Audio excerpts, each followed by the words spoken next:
కలజువ్వలపాడులో భర్త గురునాథం బాలాజీ భార్యను శనివారం రోజున అనగా 13/9/2025న కట్టేసి దారుణంగా బెల్ట్ తో కొట్టిన వీడియో సోషల్ మీడియాలో వైరల్ అయిన విషయం తెలిసిందే. కానీ ఆ రోజున సదరు విషయం గురించి ఆమె ఎవరికీ ఫిర్యాదు చేయలేదు. మరలా అతను 15వ తారీఖు 9వ నెల 2025న రాత్రి కాలుజువ్వలపాడులో ఆమె ఉంటున్న ఇంటి వద్దకు వెళ్లి మరల తనకు డబ్బులు కావాలని, తనకు ఆరోగ్యం బాగా లేకపోయినా డబ్బులు ఎందుకు ఇవ్వట్లేదని మరియు ఆమెపై అనుమానం పెంచుకొని అందువల్లే తనకు డబ్బులు ఇవ్వట్లేదని ఆమెతో గొడవ పడగా అక్కడి వారు తర్లపాడు ఎస్ఐ గారికి ఫోన్ చేసి చెప్పగా ఎస్ఐ గారు వెంటనే తన యొక్క సిబ్బందిని అక్కడికి పంపి విచారించగా ఆమె తన భర్త డబ్బుల కోసం గొడవపడి వేధిస్తున్నాడని అతనికి భయం చెప్పి పంపాలని కోరగా అంతా వారు అతని కోసం గాలించగా అతను అక్కడ నుండి పరారై ఉన్నాడు. బాధితురాలు 13వ తేదీన జరిగిన సంఘటన గురించి వారికి చెప్పలేదు. ఆమె భర్త మీద ఫిర్యాదు చేయడానికి ముందుకు రాలేదు. తదుపరి 16వ తేదీన బాధితురాలని ఆమె భర్త అమానుషంగా కట్టేసి కొట్టిన సంఘటన సోషల్ మీడియాలో వైరల్ అయిన వెంటనే ఈ ఘటనపై స్పందించిన దర్శి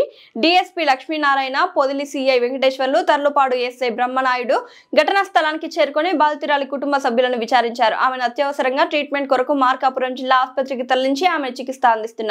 ఆమెకు ధైర్యం చెప్పి ఈ దారుణ ఘటనకు పాల్పడిన భర్త గురునాథం బాలాజీ, అతనికి సహకరించిన రెండవ భార్య, మరో ఇద్దరి మీద కేసు నమోదు చేయడం జరిగింది. అదే విధంగా ఈ ఘటనలో నిందితునికి సహకరించిన ఇద్దరిని అదుపులోకి తీసుకొని విచారిస్తున్నారు.